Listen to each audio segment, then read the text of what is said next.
Plaçant les régions arabes et africaines au centre de ses priorités, l'Algérie a consacré sa présidence du Conseil de sécurité des Nations Unies durant le mois de janvier à défendre les causes justes, à relever les défis qui menacent la paix et la sécurité dans le monde et à faire entendre la voix de l'Afrique.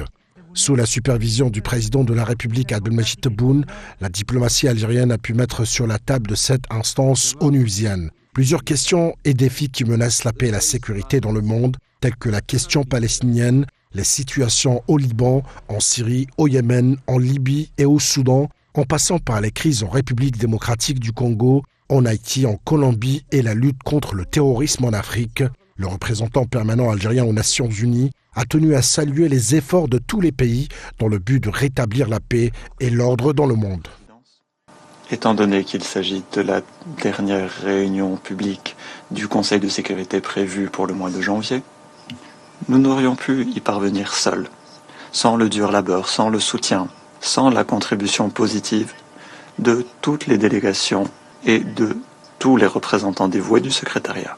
Alors que nous concluons notre présidence, je sais que je parle au nom de l'ensemble du Conseil en souhaitant à la délégation chinoise plein succès lors de sa présidence. Nous espérons que cette nouvelle année lunaire, l'année du serpent, commencera par une présidence productive au profit de la paix et de la sécurité internationale. Durant sa présidence de l'organe exécutif du Conseil de sécurité, l'Algérie a convoqué plusieurs réunions d'urgence pour discuter les développements intéressants, les questions d'actualité, notamment la Palestine et la menace de la fermeture de l'Office de secours et des travaux des Nations Unies pour les réfugiés de Palestine, UNRWA, par l'entité sioniste, ainsi que ses appels incessants à mettre un terme au génocide dans l'enclave palestinienne de Gaza. Concernant la situation au Liban, l'Algérie a réaffirmé la nécessité d'une concertation entre la Ligue des États arabes et les Nations Unies afin de mettre le pays du Cèdre à l'abri de troubles dont il a souffert ces dernières années. S'agissant de la Syrie, l'Algérie a souligné qu'il était de la responsabilité des deux organisations de l'accompagner sur la voie du rétablissement de la paix et de la sécurité sur l'ensemble de son territoire et de la restauration de sa pleine souveraineté. Pour le Yémen, l'Algérie, dans le cadre du groupe A3+, a appelé à la cessation des interventions militaires qui compromettent les efforts de paix et de sécurité, exprimant son soutien au processus politique conduit par les Yéménites sous l'égide des Nations Unies pour parvenir à une paix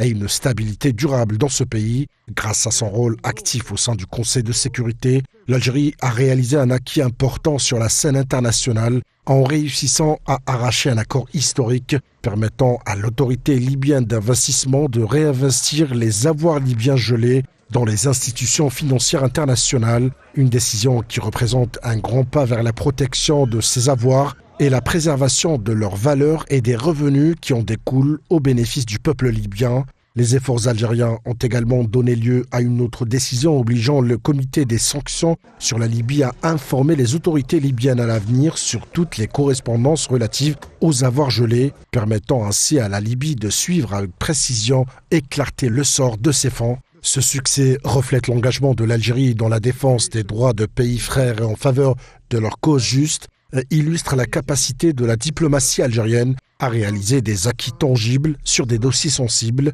Compte tenu de la grande responsabilité confiée à l'Algérie au sein du Conseil de sécurité en matière de lutte contre le fléau du terrorisme en Afrique, du fait que le président de la République est le porte-parole de l'Afrique dans la lutte contre ce fléau et qu'il est habilité à suivre ce dossier au nom du continent et conséquemment à la propagation du terrorisme dans la région sahélo-saharienne, l'Algérie a convoqué une réunion de haut niveau pour tirer la sonnette d'alarme sur la situation critique causée par la propagation du terrorisme dans le continent. Et au nom du président de la République, le ministre d'État algérien, ministre des Affaires étrangères, Ahmed Attaf, a présidé la réunion et a présenté l'approche de l'Algérie en matière de lutte contre le terrorisme et l'extrémisme violent en Afrique, qui nécessite de traiter à la fois les manifestations de ce phénomène et ses causes profondes. Dans son exposé, Ahmed Attaf avait expliqué que l'Afrique ne fait pas face à une menace locale, mais bel et bien à une menace mondiale qui ne connaît pas de frontières et qui entraînera tôt ou tard les répercussions de grande ampleur